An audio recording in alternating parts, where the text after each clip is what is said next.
Welcome, my friends. Tonight, let us wander together into one of the most unsettling mysteries ever whispered about in the American Northwest. Before we begin, perhaps you'd like to share softly in the comments where in the world you're listening from and what time of night or morning this story reaches you. It is always fascinating to know at what hour and in what quiet places these forgotten histories find their way back into the world. It was the winter of 1883 when 27 men ventured into the shadowed forests of northern Montana's Bitterroot Range.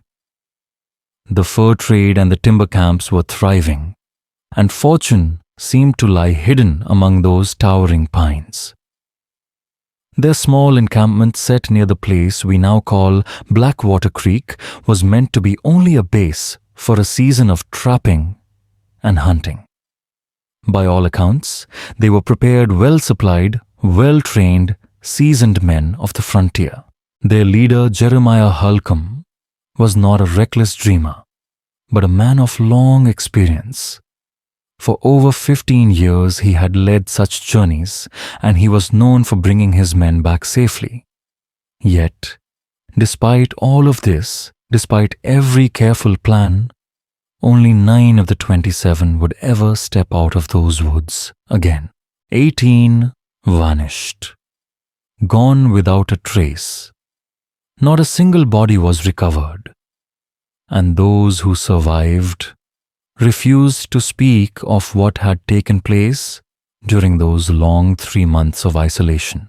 What remains to us are fragments, faded pages of journals, a scattering of territorial records, a few newspaper clippings, and the reluctant testimonies whispered years later when the men thought no one was listening. The Montana Territorial Register, dated April 17, 1883, gave its neat official explanation. The men, it said, were likely lost to the bitter winter or to conflict with native tribes. But when one looks closer, the details begin to unravel. Weather records show that winter to have been strangely mild, and the local Salish people had lived peacefully alongside trappers for decades with no sign of hostility. So, if not the cold and not the tribes, then what force moved silently through those woods? What secret was it that the survivors chose to hide so carefully? This is the story of the Blackwater Creek hunting camp and of the terrible truth that has remained buried for nearly a century. Let us begin, then, not in the forest, but in Mill Creek, Montana Territory. A settlement that in 1882 was little more than a sawmill, a general store, 2 saloons, and a handful of wooden homes pressed into a valley hemmed in by mountains. It was a place where men came chasing fortune in lumber and fur, and when luck permitted, in gold. The seasons dictated its heartbeat. The valleys are bustling in spring and summer, thinning to near silence when the pass is iced over in winter. But there were always some who looked at winter not as an obstacle, but as an opportunity. Jeremiah Holcomb was one of them. At 53, he had spent most of his life in the territories. Born in Pennsylvania, he had drifted west as a young surveyor before remaking himself as an organizer of expeditions. By 1882, he was well known across Mill Creek and its neighboring settlements, precise in his planning, strict in discipline, but with a reputation for keeping his men alive. An issue of the Mill Creek Gazette from November 1882 still bears the advertisement he placed: 3 months' work, equal shares of profit, previous wilderness experience required, inquire at Wilson's General Store. The ledgers from that very store, still preserved in the territorial archives, tell us who answered his call. 26 names were chosen men between the ages of 22 and 48. Some had worked with Holcomb before others came highly recommended, and a few were strangers to the territory, but carried useful trades and resources. Together with Holcomb at their head, they would make 27. It was to be a commercial venture focused on trapping animals at their richest cotes and scouting logging sites for the spring. And so, on December 3rd, 1882, they departed Mill Creek. 27 men in 8 wagons laden with supplies meant to last through winter and beyond into spring. The territorial records preserve their names one by one, like a roll call echoing down through time. Jeremiah Holcomb, Augustus Reed, Samuel Perkins, Thomas Fletcher, William Norton, Benjamin Lewis, Charles Winston, Jacob Miller, Isaac Thompson, Frank Wilson, Daniel Roberts, Joseph Davis, Henry Adams, George Stewart, Edward Collins, Michael Williams, Robert Taylor, John Anderson, James Martin, David Brown, Richard Evans, Christopher Hughes, Paul Mitchell, Peter Schmidt, Frederick Cooper, Howard Griffin, and Eli Watson. Of those 27, only 9 would return: Holcomb Reed Perkins, Fletcher Norton, Lewis, Winston Miller, and Thompson. The rest simply vanished into the woods. The rest vanished without a trace. Their long road toward the chosen hunting grounds took 11 days in all. At first, they followed well-worn trails crossing the Clark Fork River before turning northwest into the deeper unknown. Step by step, the land became harsher. Forests of pine and fir closed in thick around them. Ridges rose, sharp valleys narrowed, and streams hurried cold and fast between stone banks. Holcomb's journal recalls that after the 4th day, they saw no other humans, only abandoned trapper cabins left to decay in the snow and the occasional hollow in the ground where a prospector once tested his luck for gold. On December 14th, they finally reached a place where 3 swift streams converged, their waters stained a deep black by the tannins of the forest.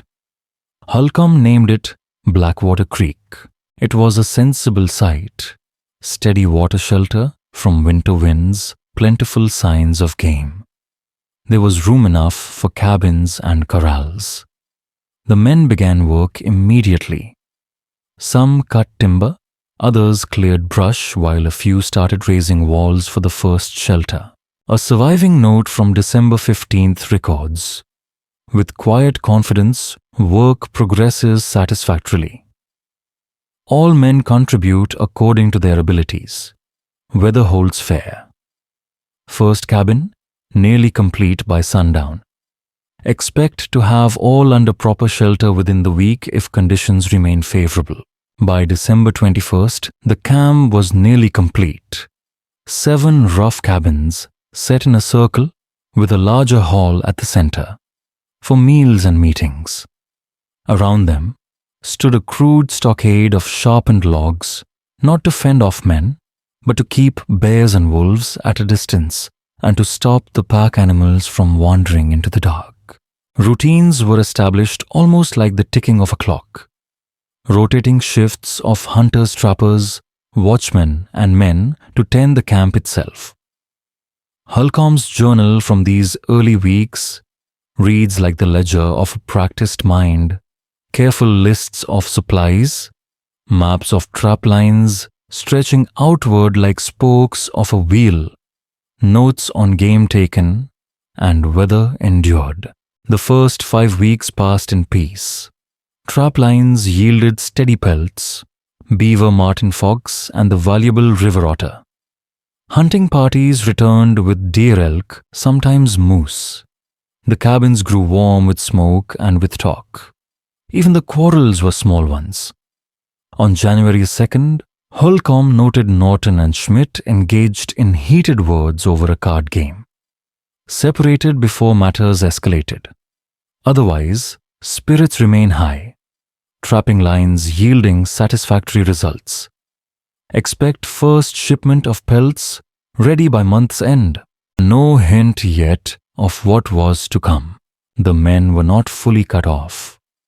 There was a plan to send loads of pelts southward, a 5-day ride, to the nearest trading post where they could be exchanged for fresh supplies and word sent back to Mill Creek. The first of these journeys was to take place in late January, with Wilson and Evans chosen as couriers. They would never set out. January 21st, 1883. Holcomb's journal begins to darken. A curious note appears. Reed reports unusual findings along Northern Ridge. Claims to have discovered abandoned camp. No sign of occupants. Peculiar markings on trees surrounding site. Will investigate tomorrow, if weather permits. But the weather turned foul and no investigation was made. That night, Reed grew restless. On his watch, he said he heard voices in the trees. Voices that spoke his name. Holcomb judged him overtired and kept him close to camp for 3 days' rest. Yet, Reed did not improve. The whispers continued. He insisted that something was calling him. Holcomb examined him, found no fever, no physical illness. Yet the man grew haunted. Others began avoiding him. On January 26th, the strangeness spread. 2 more men, Stewart and Brown, returned from the northern trap lines with pale faces. They too had heard something. They described whispers following them through the snow. Not close enough to be understood, but always, nay always present. Holcomb trusted both men's character. They were not the sort to chase fantasies. So he ordered a new rule: no one was to walk the forest in pairs. From that day on, every man would travel in groups of 3. It was the very next day that Schmidt failed to return. He had gone to check his line and never came back. At dusk, Cooper and Mitchell went searching. They found nothing, and darkness forced them home. January the 28th. The party tried again. They found Schmidt's last line untouched, traps still set. But no Schmidt. Only strange tracks in the snow. Bare perhaps, yet not quite the shape of human feet. Not bare either. Something else. The camp grew uneasy. Then, on the morning of January 29th, Cooper himself was gone. Mitchell, his companion, swore they had only separated for a moment. He called out, but Cooper never answered. Now, 3 men had vanished. Holcomb tightened his orders. No man alone, always in pairs or more. Still the unease spread. By February 1st, his entries show his doubt, bleeding through men report sounds from forest during night, voices without words. Likely wind through rock. Nevertheless, doubled night watch. But the vanishings continued, quiet and merciless. 1 man gone here, another gone there. Never a struggle, never a sign of blood, simply gone. The effect on those left behind was terrible. Holcomb wrote of arguments of sleeplessness, of nerves unraveling. On February 3rd, Mitchell stumbled back into camp. He was found about a mile away, confused and exhausted. He claimed he had been led astray by voices that were familiar. His medical check showed no injury, but his mind was broken with exhaustion. He spoke wildly of the door in the cave, but when questioned further, he became agitated. They calmed him with whiskey and laudanum, and the camp waited for whatever would come next. From this point, everything unraveled with frightening speed. Holcomb's journal, once so neat and ordered, began to falter. His entries grew scattered, his hand trembling across the page.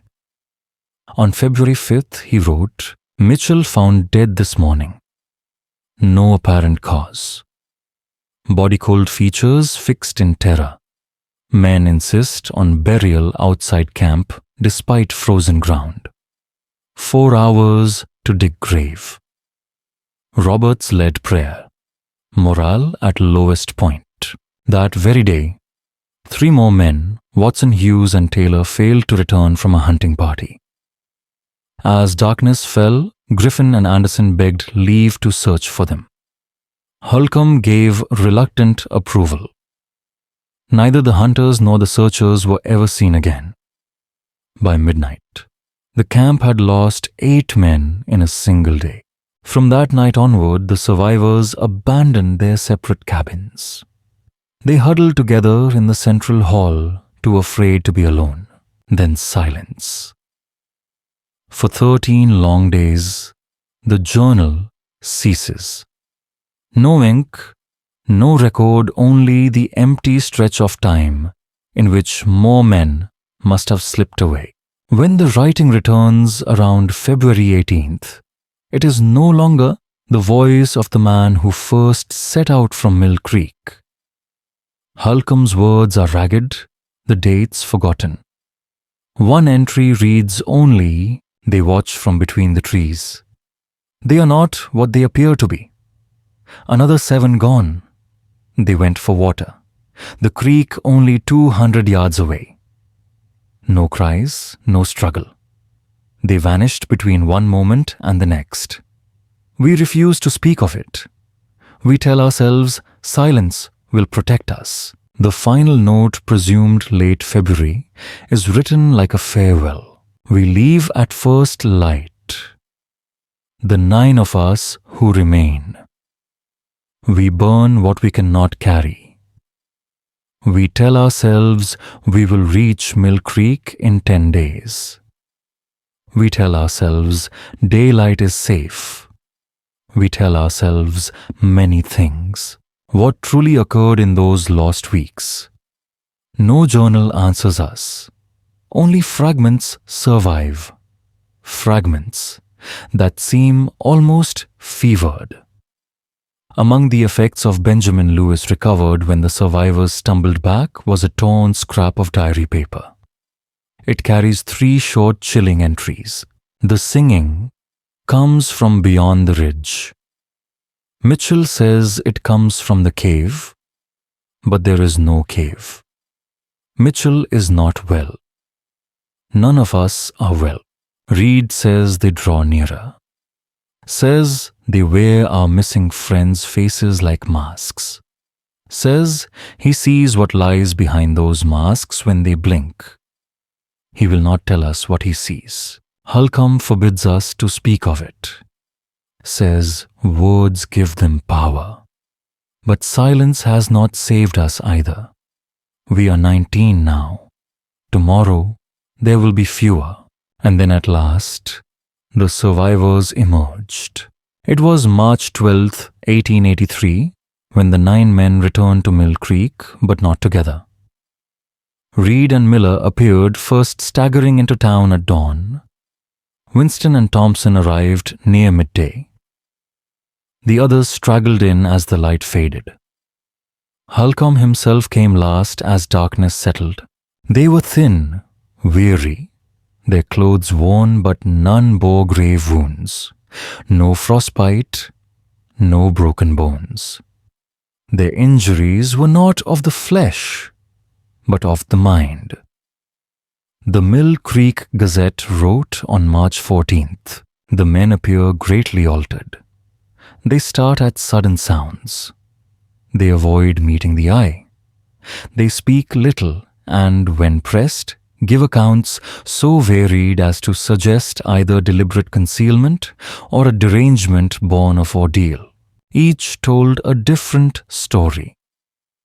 Reed swore they had been separated in a blizzard. Miller insisted there had been no blizzard, only an attack by some hidden tribe. Winston and Thompson would not speak at all. The others contradicted one another until nothing could be trusted. Only one thing was agreed upon: 18 men were gone.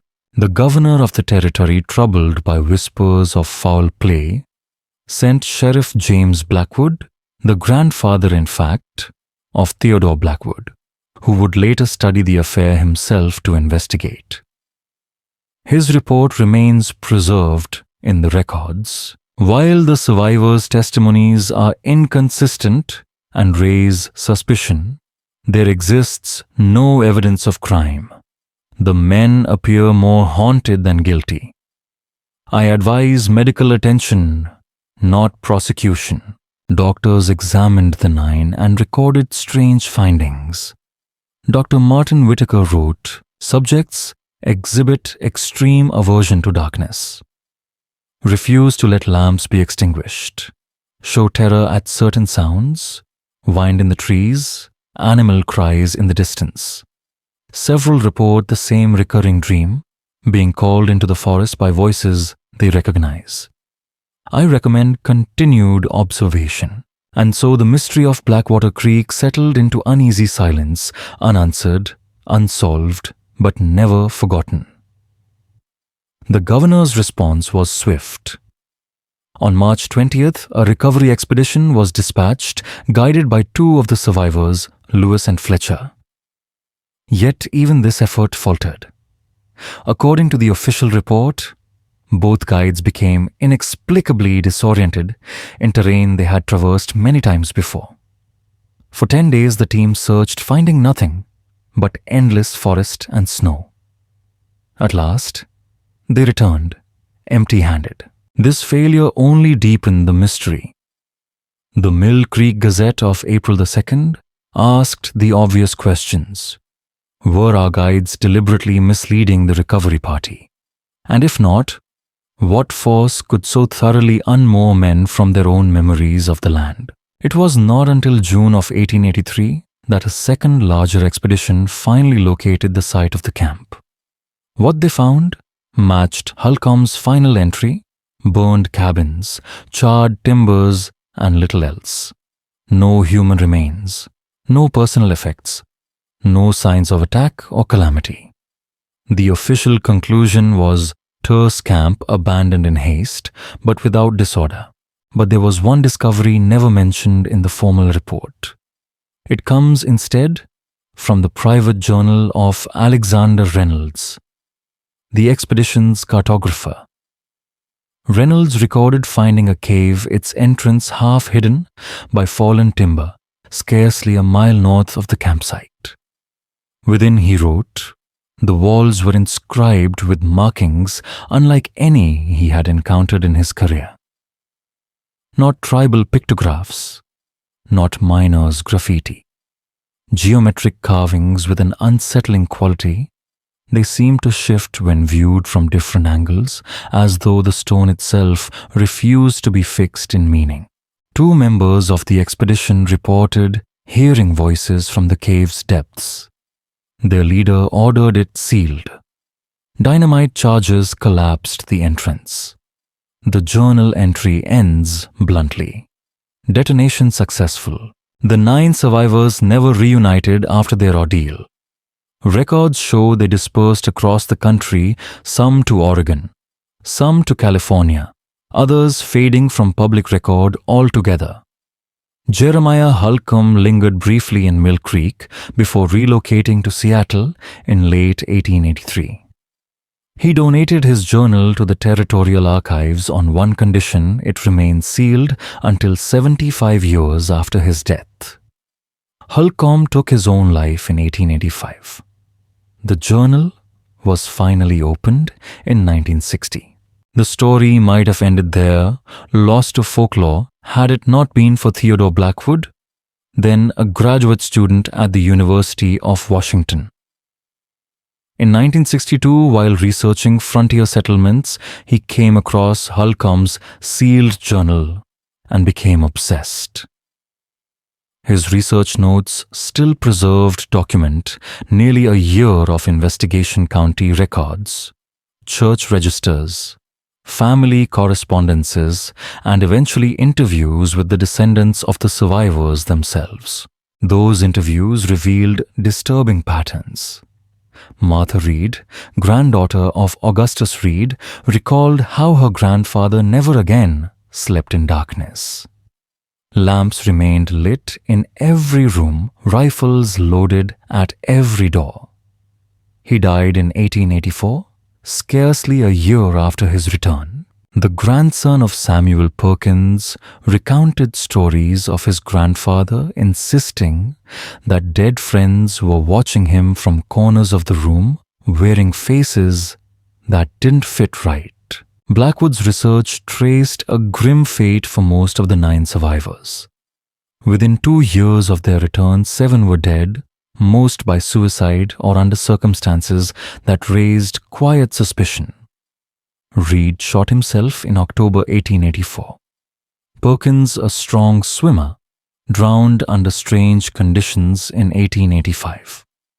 Fletcher was found hanging in his barn, his face contorted in a mask of terror.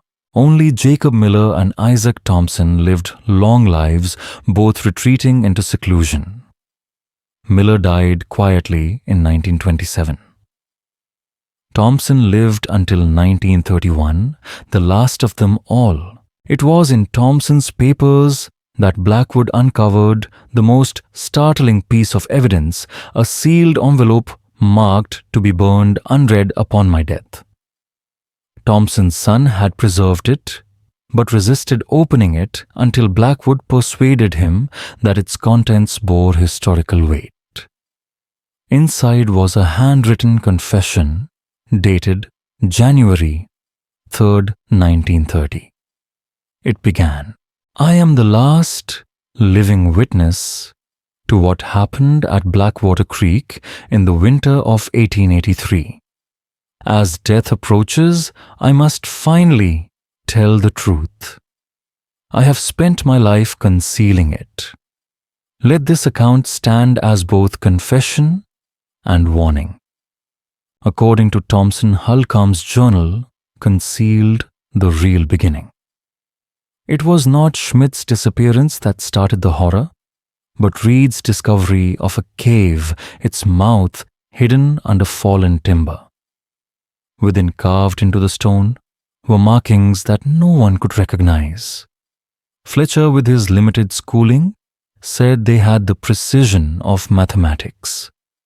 Roberts swore they shifted when you tried to fix your eyes on them. At the heart of the cavern, they found something else. A chamber larger than a church hall, and at its center, a freestanding stone rectangle. A frame with no door. Beyond it, only the far wall of the cave. Yet the air around it shimmered like heat rising from a road in summer. Schmidt was the first to approach. He claimed to feel a cold wind issuing from the frame. He reached out, not touching, only pointing, and then stepped forward. And in that instant, he was gone. Not fading, not falling. One moment present, the next erased. Panic broke the group. They fled, sealing the cave entrance with timber. But within days, others vanished too. Cooper Mitchell, taken not from the cavern, but from the camp itself.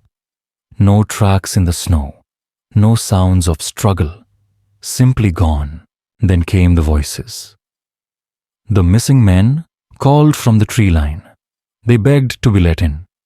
Each night, the voices drew closer. Each night, they sounded less human, and worse shapes appeared at the forest's edge. Shapes with familiar faces that moved in ways no man should. Proportions subtly wrong. Eyes reflecting not firelight, but a blackness that devoured light. By February, Thompson wrote the survivors had splintered. Winston urged abandoning the camp. Roberts insisted on finding their missing friends. Holcomb argued they must wait for the thaw. But every day, more men were taken. The breaking point, Thompson wrote, came when Roberts and his faction armed themselves one morning and marched into the forest. They numbered 15 when they left camp. By nightfall, none had returned. All that day the survivors heard their screams, at first faint and distant, then closer, circling the camp until they ceased without warning. When darkness fell, 17 figures stood at the tree line. Roberts was among them, along with the others who had gone into the forest. They did not move. They only watched, faces, slack expressions, hollow, like masks carved from wax. The 9 who ultimately survived fled the following morning. They abandoned tool supplies, even weapons, carrying only what they could grasp in trembling hands. Thompson's account of their escape grows fragmented, a scatter of fevered notes rather than a full narrative. He describes a 10-day ordeal through the forest men, moving not as a group but scattered, each keeping to his own path, orienting by sun, and stars never daring to linger in one place for long. By day it was only a forest, Thompson wrote. By night, he never finishes the thought. Instead, his words turn to dread. They are not gone. They are never gone. They found a way through, and now they walk among us. They look like men, but they are not men. And they are spreading. The account closes with a single warning, a set of rules written as though for those yet to encounter what the expedition had faced. If you meet a man who casts no shadow at noon, if he does not blink in the wind, if he speaks your name as though tasting the sound for the first time, run. Do not look back. Do not answer when he calls after you. What wears his skin is not a man at all. Theodore Blackwood, the graduate student who uncovered these writings in 1962, came to believe Thompson's confession was not merely the product of trauma. His notes show him cross-checking details with maps, geological surveys, and folklore. He discovered consistent traditions among trappers and tribes alike of a thin place in the Bitterroot Range where boundaries could be crossed if the conditions were right. He compiled records of unexplained disappearances in the region, stretching back to the earliest fur traders. And he made another disturbing discovery. The vanished were not the only ones to return. Between March and October of 1883, the very same year, the 9 survivors staggered out of the woods. 11 strangers appeared in towns across Montana Territory. Men without pasts. Men who gave false names or none at all. Men who behaved in ways that locals found profoundly unsettling. There was John Smith arrested in Helena for vagrancy in April of that year. Police records describe him standing motionless for hours, speaking only in a flat monotone, and then vanishing after escaping his cell. He was never seen again. In May, a man calling himself Thomas Green opened a barber shop in Butte. His customers reported he rarely blinked, and that he seemed to breathe only when speaking. In October, his shop was found abandoned chairs, still occupied by half-finished haircuts.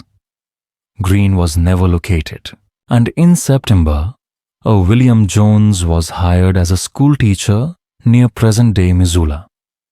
The records note his habit of watching children without speaking, his unnatural stillness. Parents complained of nightmares among their sons and daughters. Then one night, he too disappeared. No trace of him was ever found. The pattern was unmistakable. Men appeared suddenly, integrated briefly into towns and settlements, and then vanished again, leaving no trace, no record of where they had come from or where they went. Professor Leach traced similar cases in neighboring territories in the years that followed, suggesting a slow dispersal from the original site of Blackwater Creek. Her research culminated in a monograph titled Echoes from Blackwater Displacement and Identity in Frontier Catastrophe. The university declined to publish it, citing methodological concerns. Leach resigned in 1969. After that, she simply vanished, leaving no clues about her fate. The final document relating to Blackwater Creek in the University of Washington archives is a letter from Edward Thompson, son of Isaac Thompson, one of the 9 survivors. Dated July 1969, it reads in part, "Your inquiry regarding my father's account has caused me considerable distress. I had hoped the document would remain unread as he wished. Now that its contents are known, I feel compelled to share one additional detail.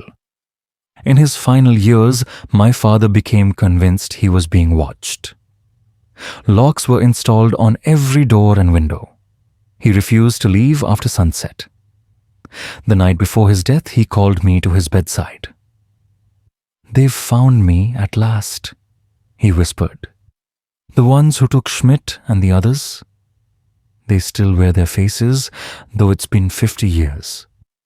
Edward continues recounting a recent encounter of his own. Across the street from his home, he had seen a man standing motionless for hours. When questioned, the man gave the name Peter Schmidt, one of the men who vanished in 1883. Edward fled the town immediately and advised Leach to abandon her research, warning that Blackwater Creek was no longer just a memory. The area itself has largely faded from modern maps. Incorporated into national forest land in the early 20th century, the creek's precise location is lost. Yet strange occurrences have persisted. In 1922, 5 men disappeared while surveying timber. In 1947, 3 hikers vanished from a marked trail, their equipment neatly arranged, but they were gone. A family of 4 disappeared in 1958 during a camping trip, leaving behind a car with a flat tire abandoned at a Forest Service turnout. Rangers and surveyors over the decades reported odd animal behaviors. Birds falling silent mid-song game, abandoning traditional ranges, predators avoiding areas they once frequented. Voices in the forest were sometimes heard at dusk, always dismissed as effects of isolation or fatigue. A 1965 geological survey noted peculiar acoustic anomalies, sounds reflecting unpredictably, giving the impression of voices where none existed. No further study was ever conducted. In 1967, a Forest Service memo documented unauthorized excavation in the same sector. Digging had been attempted, an attempt to access a cave system. No suspects were identified, and the trail went cold. What truly happened to the 18 men of Blackwater Creek? The official explanation: harsh winter. Possible conflict with local tribes satisfies only the casual observer. The survivors' conflicting testimonies suggest a deliberate attempt to hide something. Thompson's account, while perhaps colored by trauma, resonates eerily with local folklore and later incidents. His warning remains: the most chilling, whatever the men encountered in the forest, was not confined. They spread. They look like men, but they are not men. A final piece of evidence deepens the unease. In 1967, during archive maintenance, a previously uncatalogued letter from Jeremiah Holcomb was discovered. Written shortly before his death in 1885, addressed to the territorial governor, but never sent, it reads in part, "I write not to confess, but to warn. We brought something back with us, not in our hands or packs, but in our minds. A door once opened cannot be fully closed. They watch me as I write. They wear familiar faces, Schmidt, Cooper Roberts, and the others. They are not confined to the forest. They walk your streets. They sit in your churches and council meetings. They may wear the faces of those you once knew. Trust nothing. Trust no one. The door stands open. They continue to come through. Dismissed at the time as madness, Holcomb's letter now reads with an almost prophetic resonance when considered alongside Thompson's narrative and the investigations of Blackwood and Leach. And speaking of Theodore Blackwood, in 1968, Seattle police records note his arrest for disturbing the peace. He claimed to have returned from Montana after 5 years in the forest. Disoriented and malnourished, his clothes tattered but paradoxically clean. He insisted, "I am not Blackwood. Blackwood is gone." Hospital records from his brief evaluation describe him as pausing mid-sentence, as if listening to unheard voices maintaining a fixed stare for unnerving durations. He claimed to be Theodore Blackwood, but knew nothing of Blackwood's life, his research, or his family. After his release, he vanished. No trace of him was ever found. Sporadic sightings followed a gaunt man in outdated clothing, standing motionless outside the University of Washington Library, identifying himself as Blackwood. When investigated, he was gone. So now, as we draw the tale to a close, you might wonder what really lingers in the Bitterroot Range. Are these stories merely echoes of fear or warnings whispered across time? When you walk alone near the trees, do you hear a familiar voice calling? Do you see a figure that seems almost human yet not? Perhaps it's just the wind.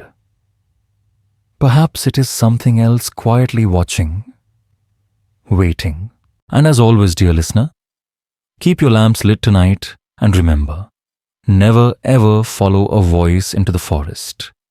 The forest remains. Blackwater Creek, though renamed, continues to flow. The cave, if it exists at all, has never been officially located.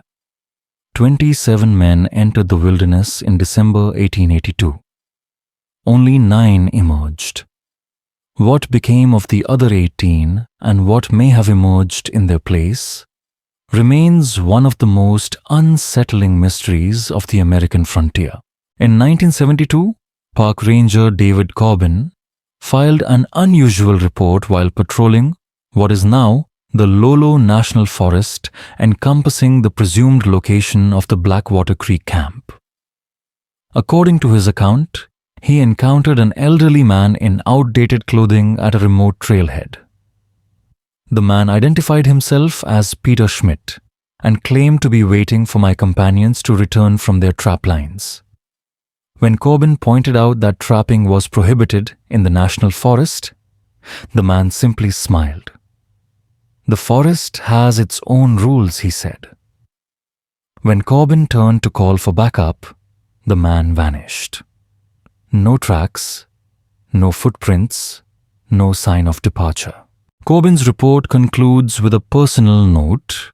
The man's manner was deeply unsettling. Eye contact, unbroken, monotone speech, skin appearing waxy or artificial under the flashlight. Corbin requested permission to avoid solo patrols in that sector, and the request was granted.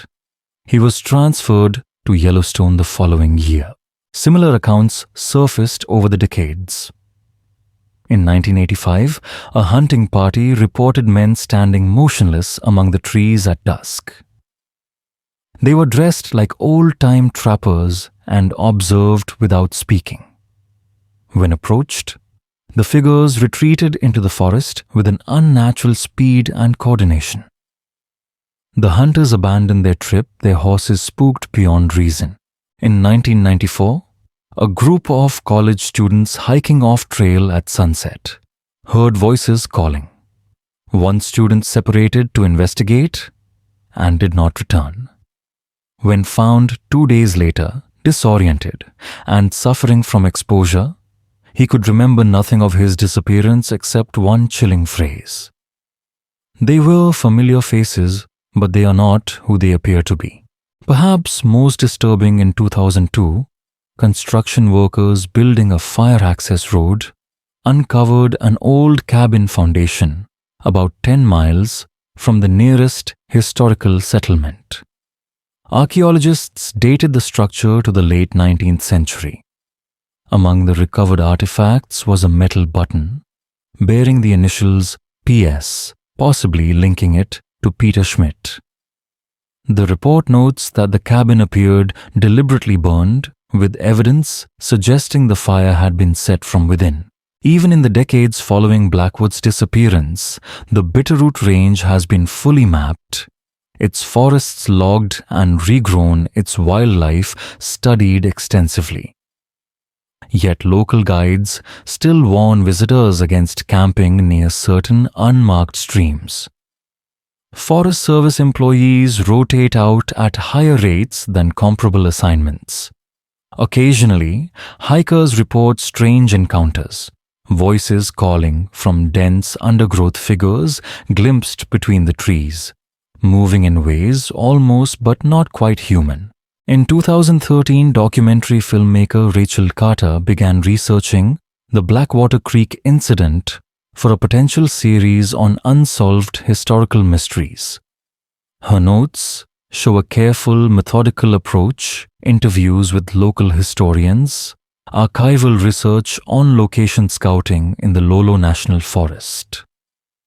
On September 18, 2013, she emailed her producer, "Think I've located the actual site of the Blackwater camp.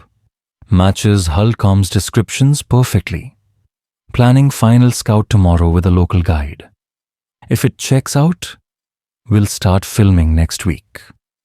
Carter never returned from that scouting trip. Her rental car was found, locked at a trailhead parking area. Her camera equipment was gone. The guide she had arranged to meet reported she never arrived. Searches continued for 2 weeks before being suspended due to early snowfall.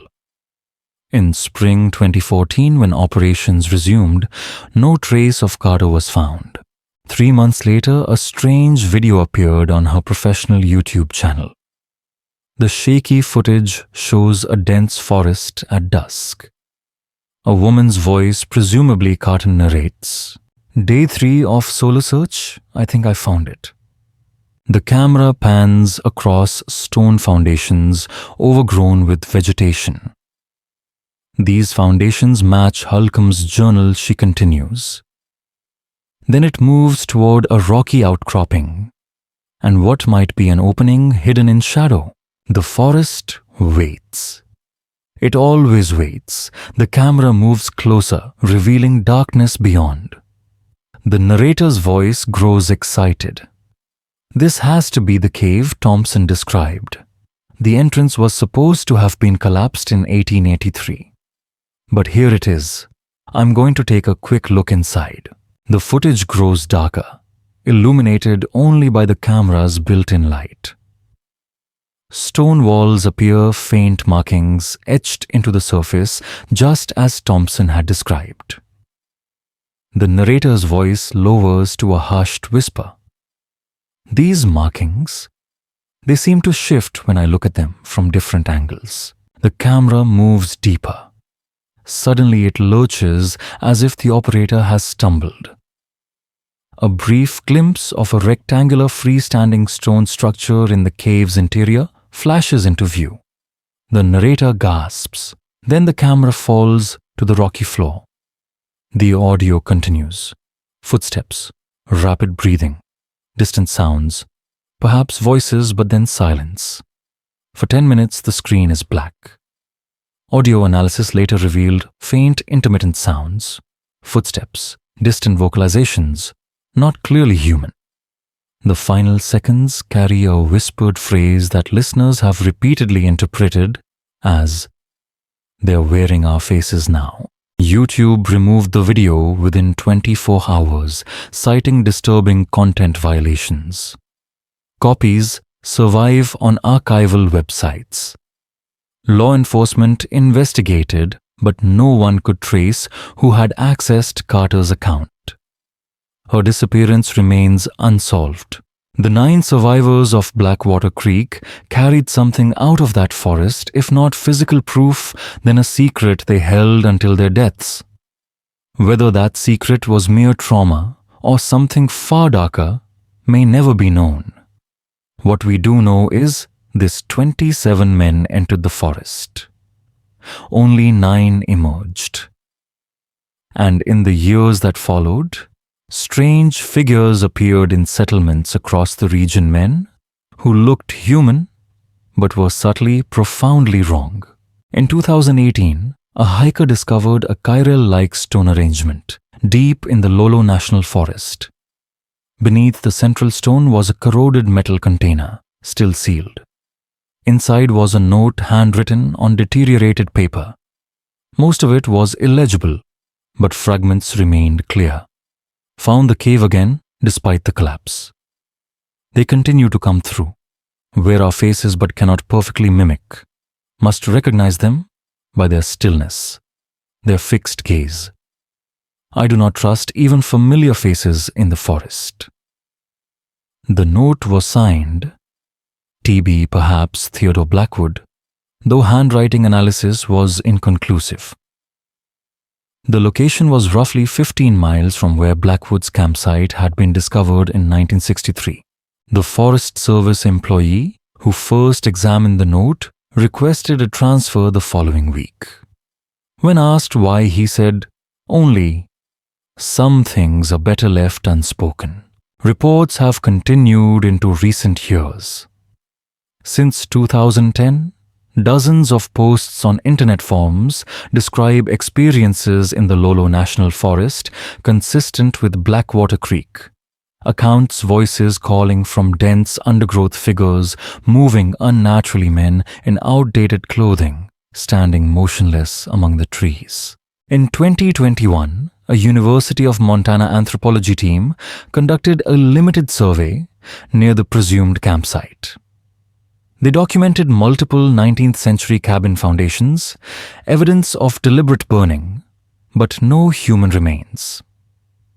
The team reported psychological distress, auditory hallucinations, peripheral visual disturbances, overwhelming dread. Dr. Rebecca Stern, team leader, later said, "I've worked archaeological sites across North America for 20 years. I've never experienced anything like this." None of us would consider returning.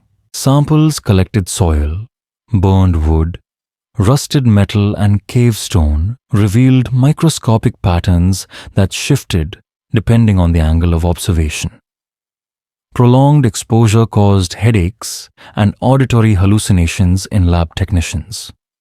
Further study was abandoned. Requests for comprehensive investigation were denied.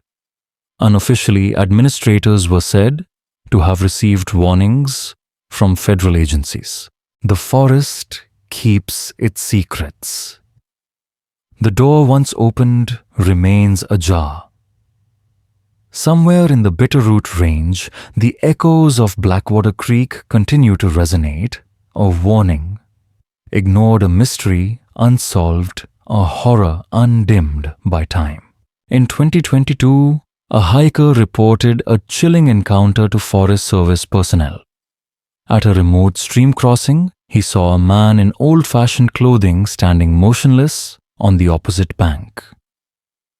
When approached, the man identified himself as Jeremiah Holcomb, waiting for my men to return from their trapping lines. The hiker, unaware of the historical significance, thought little of it until he mentioned it to a ranger. No tracks or evidence of another person were found, and so the forest watches. It waits. It remembers. The ranger's report concluded it might have been a case of mistaken identity or fabrication. Perhaps the witness had simply encountered a local historian engaged in some quiet reenactment.